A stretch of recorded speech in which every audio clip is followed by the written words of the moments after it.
Welcome to Beer Fix. I'm your host, David Rowe, for this documentary series about the craft beer industry.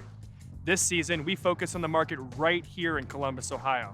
Word around town says that this community has the right ingredients to become one of the largest markets for craft beer in America.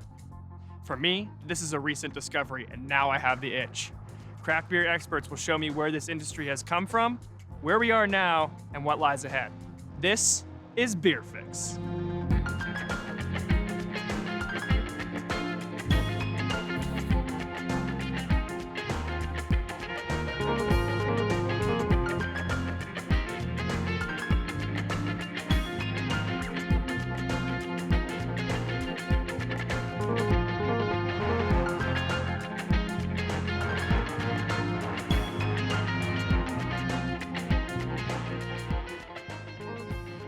I decided to start this journey by visiting Elevator Brewing Company, one of the first breweries to open in Columbus. I reached out to the elevator operator himself, Vic Schiltz, to meet for a beer. Hey, are you Dick? Hey, yeah. How's it going? I'm Good. David with the Beer Fix. How you doing? Yeah, Dick Stevens. Nice to meet you. So can we get things started off with a beer? Sure. Is that what brought you in? That's what brought me in, amongst other things. Well, we've got some good beer here. Any favorite beers you like? I'm just starting to get into craft beers, but I'll take a personal recommendation from the owner. Let me start you off with one of our beers that we like to start people off with if they're just getting into craft, and, All that's, right. and that's our Extra. It's a lager. It's called the Extra. Extra. Our motto is don't drink more, drink extra. I like that motto. Yeah, this is a nice, clean, crisp beer, and it's because we use all grain.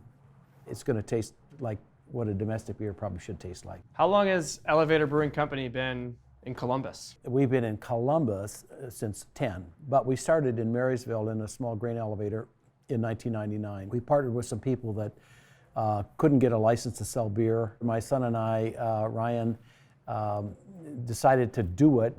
We really had no qualifications other than he drank his way through high school and college, and I just drank a lot of foreign beer because it had more flavor. And then we were renting an apartment. I was renting an apartment to a brewer. So it all just, the stars aligned, and we built a big pole barn out there and put the brewery in, and it was a great place to start, and we've kept the name Elevator. Was Columbus always, in your dreams as far as when you first started out with Elevator? Well, we thought we'd sell enough beer just in Marysville at the restaurant to kind of pay the bills, and it just didn't happen. So that's why we immediately we opened the brew pub downtown. What is your relationship with the restaurant, the brew pub?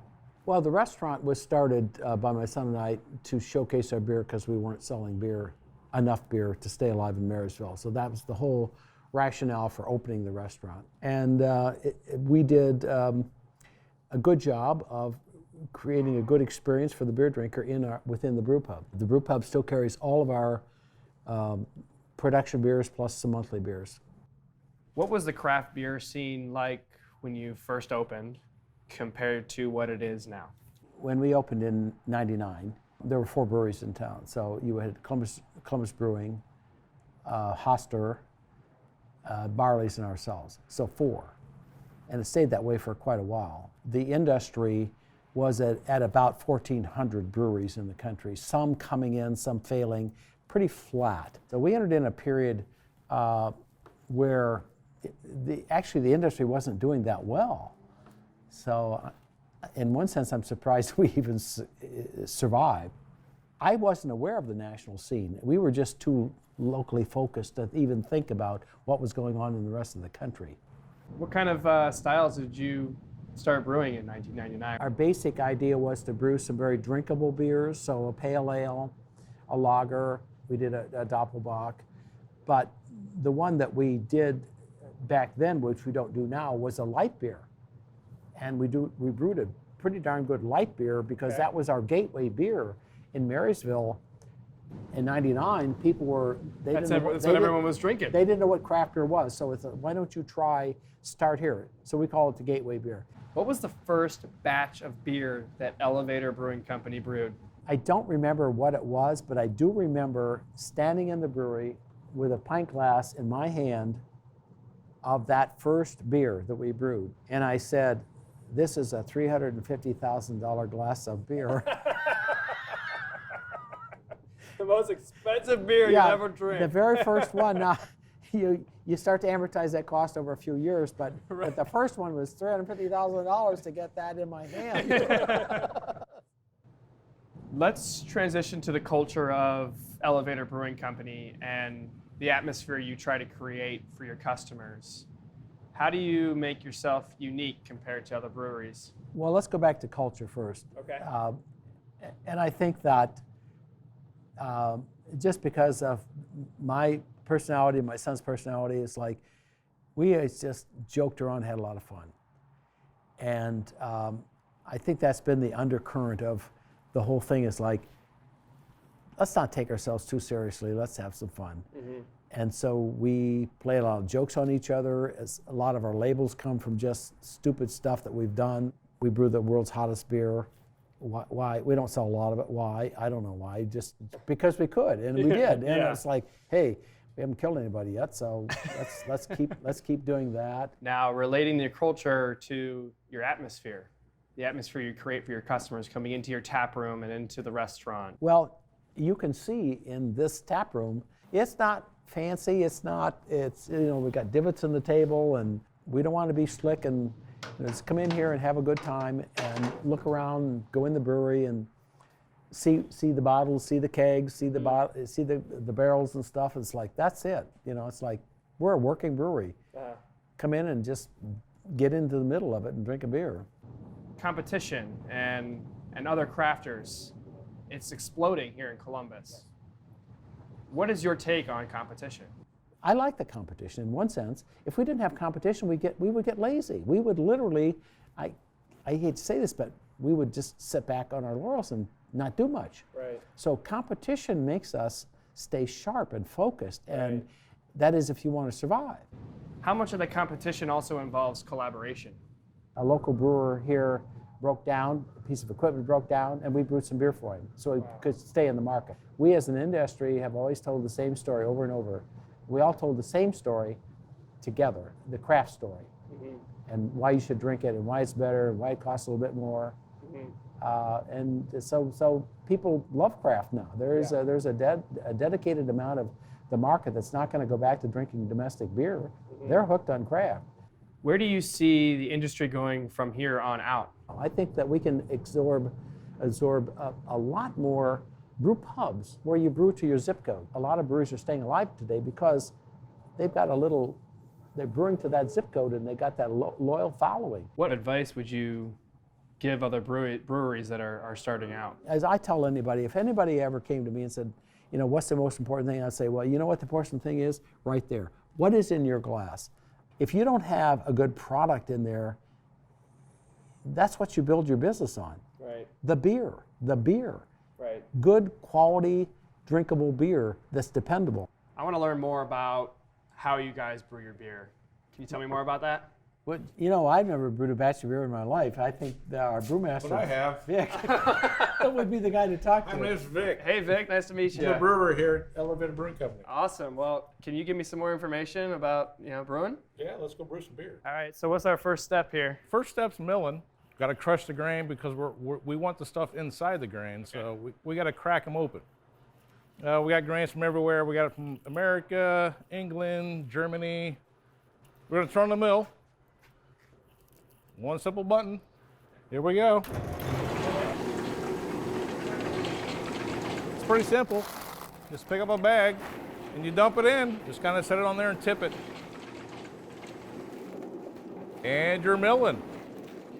Easier if you just kind of grab it by the top and there you go. Stand it up. How many bags of grain are you going to need for one batch of beer? Depends on the batch. The more bags you add for the same amount of water, you get more sugar, so your alcohol goes up. So usually for a 15 barrel batch, we're adding about 17 bags of grain.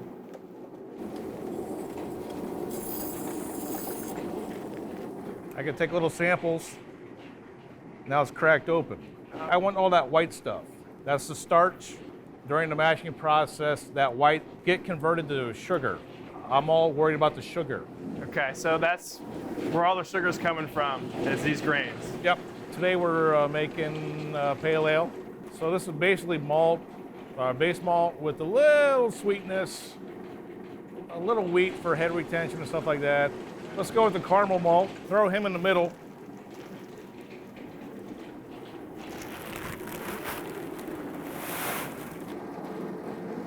See, this is your caramel, this is your base. So I'm gonna get color from this grain. This little bit's gonna give me more of an amber beer, where this will give me more of a yellow beer. So I'm just adding color and a little sweetness with this one bag of grain. How important is it to the flavor? It's very important. You gotta always add, if I just use base malt, I would just end up with the normal American lager. So you gotta add that little bit to give you the other flavors. This is more about a little bit of a color adjustment. This is just what we prefer. Other brewers would use different grains. There's lots of grains you can add. Chocolates, roasted barleys, black malts. It just depends on the brewer. From brewery to brewery, it's hard to replicate a beer.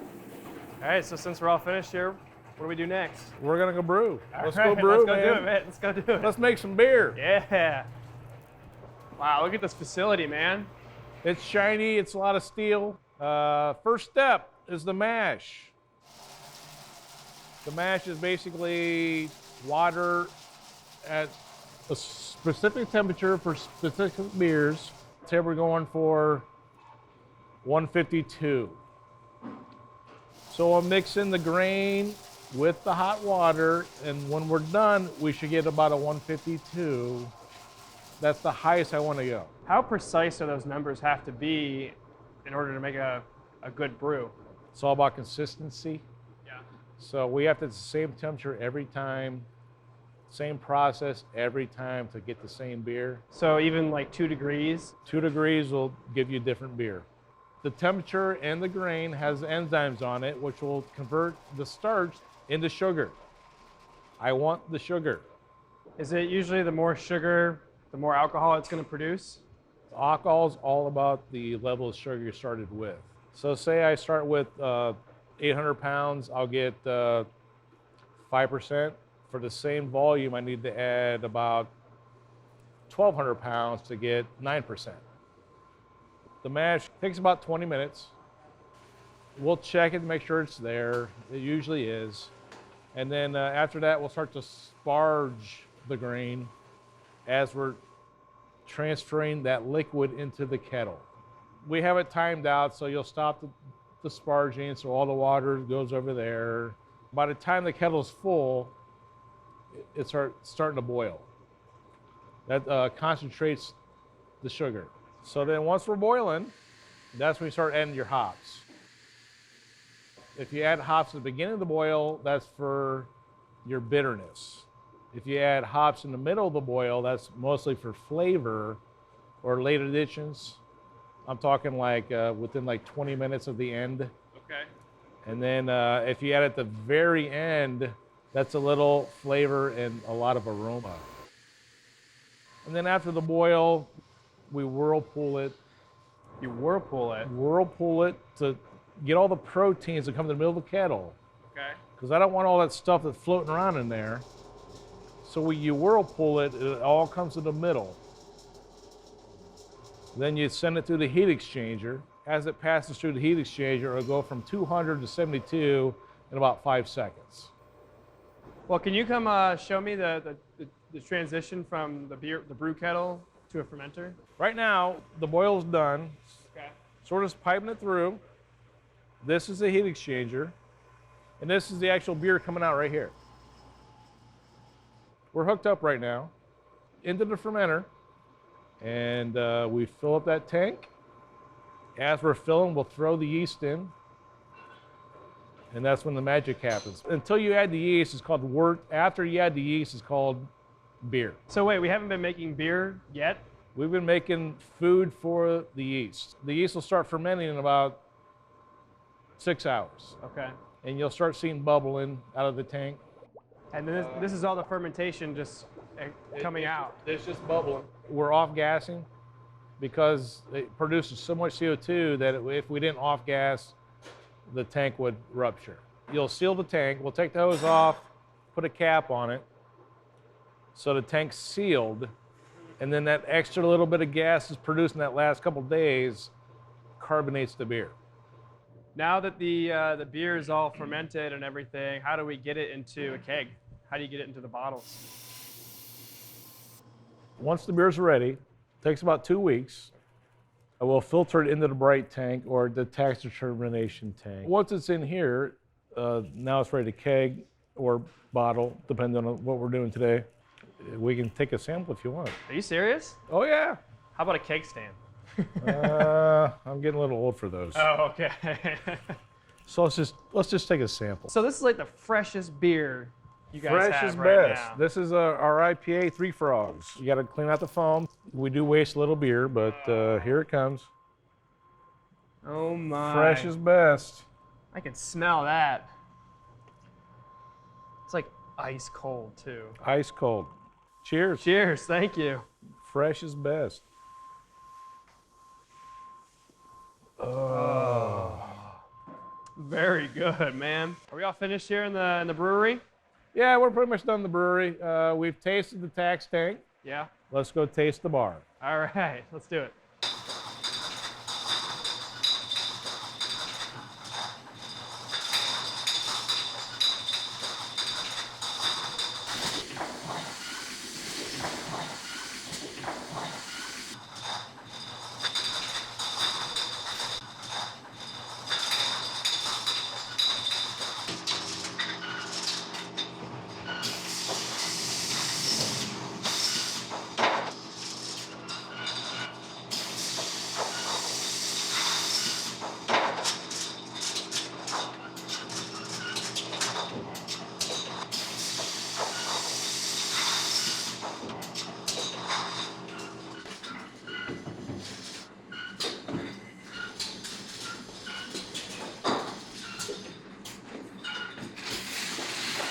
This is my favorite spot. Yeah, it's starting to become my favorite spot too. At the bar. Pick your 3 favorite beers and tell me about them. My 3 beers that I make, number 1 would be, I'm looking at the wall of beers, I'm going to say Mogabi. Mogabi? You want to try Mogabi? I want to try Mogabi. Let's try Mogabi. That's our American wheat. It's 50% wheat, 50% two-row. That's the one with all the Amarillo hops in it. It's different than the German wheat, which is cloudy, and German wheats have that banana clovey thing going on. American wheats are clean. It's all about the wheat and the hops. So that would be my first favorite one. It's very refreshing. It's kind of light too. A little crisp. Yeah. It's all Amarillo. Number 2, looking at the wall, would be the Buckeye Red. More of a fall beer, in my opinion. A little bit more caramel, which gives it the red color. That one runs about 5.7. It's got 60 crystal malt in it, 2-row, a little bit of chocolate malt just for that little hint of what was in there. And it's a good football beer. Well, what makes it exactly a red ale then? That would be the crystal malts. Back in the malt or the milling process, we just add more crystal, which brings up the color, brings up the sweetness. So we have to add more hops to balance out that sweetness, which hopefully we have the balance that you guys like. It's definitely not as crisp as the Mogabi, Yeah. but there's a lot more flavor. And if you want to go heavy flavor, how about an oatmeal stout? You want some roast, you want some coffee, you want some chocolate in there. That one runs about 7.5%. It'll kick you, but it's a good beer. Our version is a lot chocolatey in my opinion, but some people pick up the coffee. So this is one of the original recipes from the company. So do you actually use oatmeal? There is actually oatmeal in there. Okay, what kind of oatmeal? Brewer's oatmeal. Yeah. It's not the little cans. It comes in big giant bags, and Okay. we dump it in there. Did you say most of your consumers and customers that come through the tap room and the brewery are newbies to the craft beer industry? Nowadays, no. Nowadays, they're pretty experienced. I'm not the first stop on the beer trail, but I'm not the last one. But by the time they come here, they know what they're talking about. Well, I've learned a lot about your beers, how we've done the whole process. It was really freaking badass. I appreciate all your time. I'm gonna let you get back to your job. You gave me enough beer here. I think I gotta sit for a while and finish it. Thanks a lot. Thank you. Yeah, no problem. There's a lot more to learn, but you're welcome. Yeah, I appreciate it. See you guys. All right. Little did I know meeting Dick was going to turn into such a great adventure. For the past 2 decades, he has seen a lot of growth in this community. Big Vic shared only a touch of what it takes to create craft beer. What caught my eye? The science. Every beer is different and the ingredients are endless. Brew with me next time as I head over to Actual Brewing Company to learn the science behind recipe creation. All here on Beer Fix.